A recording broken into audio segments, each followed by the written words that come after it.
On the 29th of May, Sakuta Azusagawa wakes up from a hazy dream and finds a journal which describes how, on the 6th of May, he met a senior from school wearing a bunny girl costume in the public library. Her name, however, has been mysteriously erased from the journal. Mai Sakurajima, a teen celebrity, had gone to the Fujisawa library wearing a sensual bunny outfit that day to test if people there could still see her. However, only Sakuta noticed her presence, but she advised him to forget her once he left. While on hiatus from her job as an actress on commercials and TV shows, she enters the school midway through the school year, after the students have already formed their social circles. To maintain the status quo, no one has befriended her, and her existence remains largely ignored. However, she has lately realized through experiments that aside from school, there were other areas where people have also become unable to acknowledge her existence. Those areas continue to grow and is becoming an inconvenience. Believing that she has the adolescent syndrome, an urban legend about special powers that affected his sister in the past, Sakuta tries to help figure out what was happening to prevent her from disappearing completely from people's memories. Ryo Futaba explains her understanding of adolescent syndrome using quantum mechanics and Schrödinger's cat paradox. Sakuta continues discussing with Mai about her situation. Sakuta reveals he learned about Mai's conflict with her manager, also her mother, from reporter Fumika Nanjo, with the cost of offering a photo of his unusual chest scars. Mai immediately contacts Fumika, requesting the latter not to publicize Sakuta's photo by offering her an exclusive interview about her decision to return to entertainment, but not through her mother.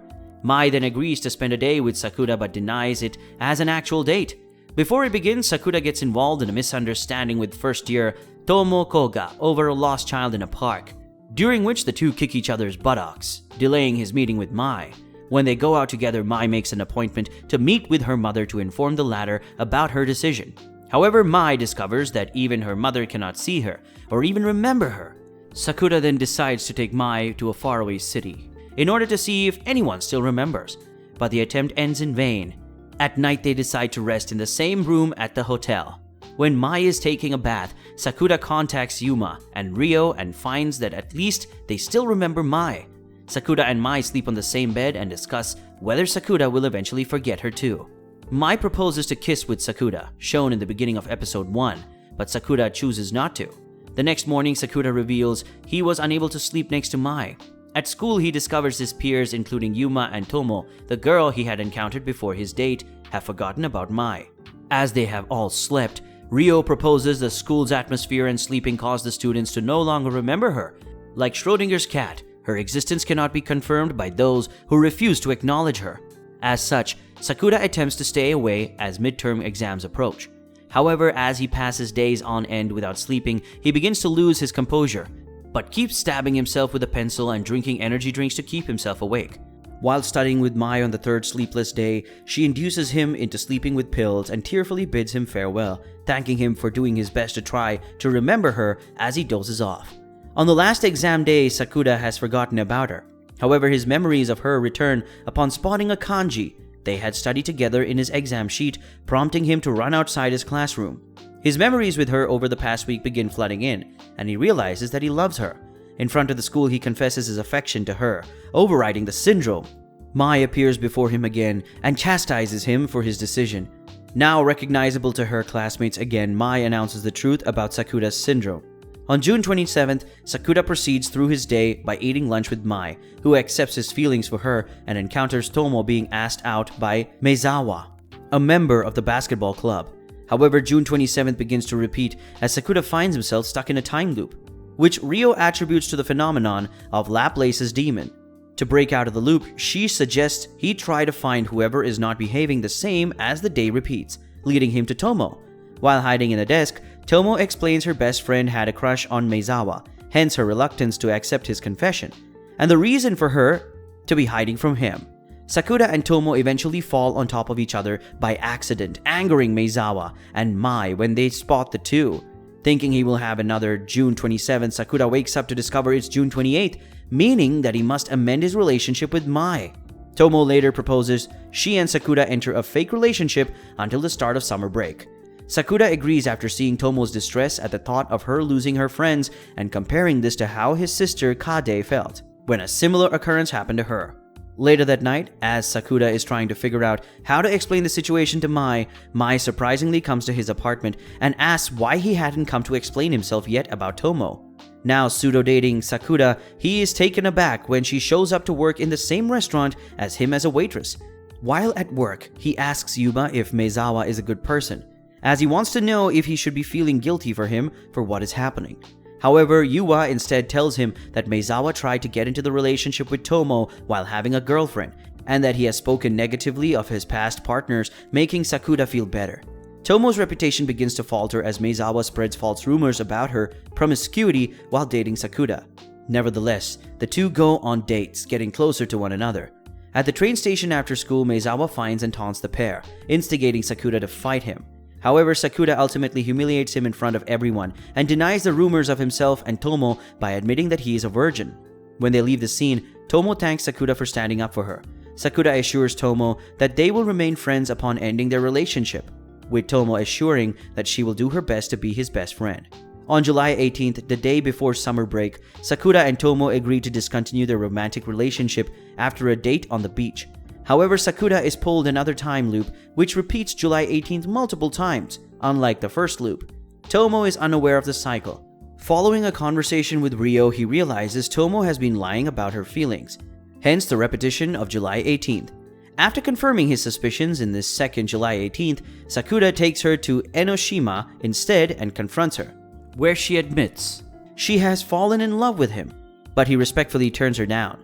The following day, it's June 27th once again, as the events of episode 4 repeat, though with Mai kissing Sakuta on the cheek while having lunch. While going home, the two encounter a middle schooler named Shoko Makinohara, shielding an abandoned cat from the rain, a doppelganger with the same name as another girl whom Sakuta had fallen in love with when he was younger. However, the oddity is that the Shoko whom Sakuta had met was older than this girl. She had been in the high school during the time Sakuta was in middle school. Shoko begins to regularly visit Sakuta's house to take care of the stray kitten she found, as Sakuta agrees to take care of him for now. During a trip to the library, Sakuta talks with Ryo about Shoko when he notices she has her hair up and is without her glasses. After meeting up with Mai, the couple spot Ryo entering an internet cafe. When Sakuta tries to call her to find her in the building, Ryo answers the call, but they spot the Ryo in their library without a phone. As such, they corner her and she admits that there are indeed two concurrent Ryos in synchronic existence.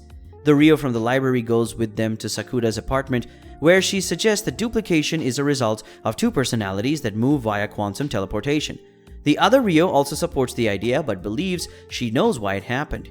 During a conversation with Saki, Sakuta learns that Ryo has been posting risque photos of herself on social media. Ryo explains she has been struggling with her confidence about her body, while a part of her enjoys the attention. The other dislikes having her appearance be the cause of it, leading the former manifesting as her clone. Realizing the other Ryo was posting the images online while in the train station with Sakuta, Ryo receives a threatening message from an unknown user trying to extort her and asks Sakuta to go home with her. That night, Sakuta convinces Yuma to visit, and the three play with fireworks on the beach before making plans to visit the fireworks festival. The next day, the Ryo at Sakuta's house runs away, forcing him to search for her in the rain. He finds her at school, but collapses from a cold. In the hospital, the clone of Ryo confronts Sakuta about a picture they took on the beach with the other Ryo and Yua, and explains she desires to cease to exist, as the other Ryo leads the better life. However, Sakuta reassures Ryo about being herself. She later calls her other self and agrees to go to the festival, unifying them once again. The new school term has begun, though Sakuta, who has been barred from going on public dates with Mai due to her agency's policies, is unable to find her. Upon spotting her on the street, he discovers she has swapped bodies with Nodoka Toyohama, an idol and Mai's younger half-sister. They agree to live with their predicament, with Mai assuming Nodoka's activities, and vice versa. As the two try to adjust to their new lives, Sakuta learns the siblings harbor a grudge towards each other because of expectations levied on them by their respective parents, with Nodoka especially resentful of having to live in her older sister's shadow. During a video shoot, Nodoka collapses in what is typically a routine act for Mai, as it proves to be too overwhelming for her. Mai later gives Sakuta the key to her house and orders him not to open a certain cabinet. At Mai's house, Sakuta comments on Nodoka's effort, and while she is bathing, he approaches the cabinet.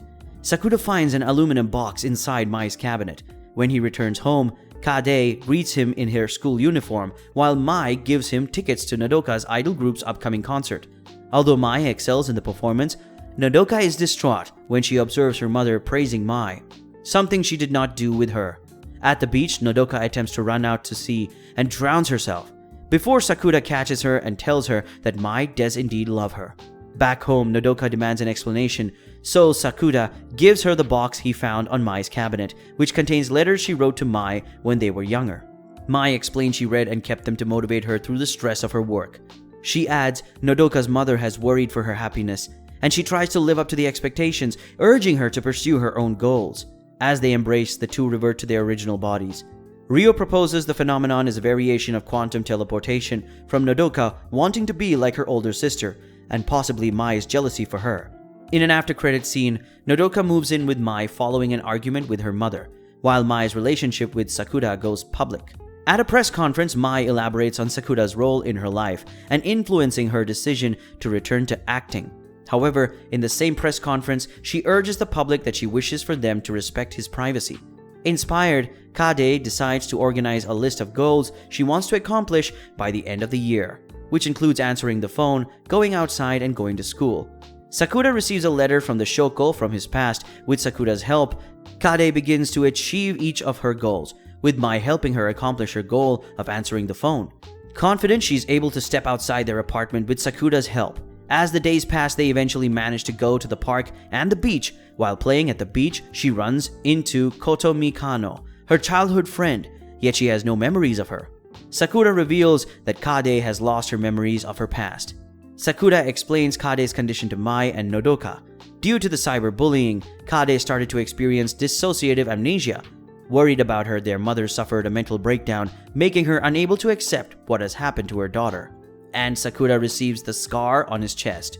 When reading a note Kotomi left for her in the book she had loaned to her, Kade collapses as her past recollections slowly start to return, though at the risk of forgetting her current life. The Azusagawa siblings try to go to Kade's school, but the trauma returns when Kade spots other students. Instead, the two visit a zoo to cheer her up, with Sakuta gifting her a year-round pass to visit the zoo's panda exhibit. At night, Sakuta tricks Kade into believing they are taking a shortcut home, but instead leads her to the school, and with no one around, Kade is comforted by the trip and proclaims she's ready to attend school again. The next morning, however, Kade's old self has returned at the price of her recent memories. While visiting Kade in the hospital, Sakuta breaks into tears and regrets his inability to save the life she just lost, causing his scars to reopen. An older Shoko, whom he had met when he was younger, treats his injuries as he's bathing. She reads entries from Kade's diary that she began writing shortly after her initial memory loss, expecting to regain her old memories, and Sakuta, to respond negatively, Kade created her list of goals to provide him with happy recollections once she reverted to her past self, further devastating Sakuta. The next day, Sakuta spots a note left by Shoko before finding out both versions of her have disappeared entirely. Ryo suggests Shoko was an illusion created by Sakuta. Mai frees up time to visit Sakuta at home, but storms away angrily when she finds Shoko's note. Sakuta promptly follows her to her filming location, stunning her. On an impromptu date, Mai apologizes for not being there to help him through his crisis, to which he answers he's simply happy to have her by his side. In a post-credit scene, Sakuta and Kade pack their bags at the hospital when he thanks her, and she states her interest in going to school, knowing she's no longer alone. And that's the end of the video. Let me know what you think down in the comments section below. Don't forget to smash that like and subscribe button while you're at it. And as always, I'll see you in the next video.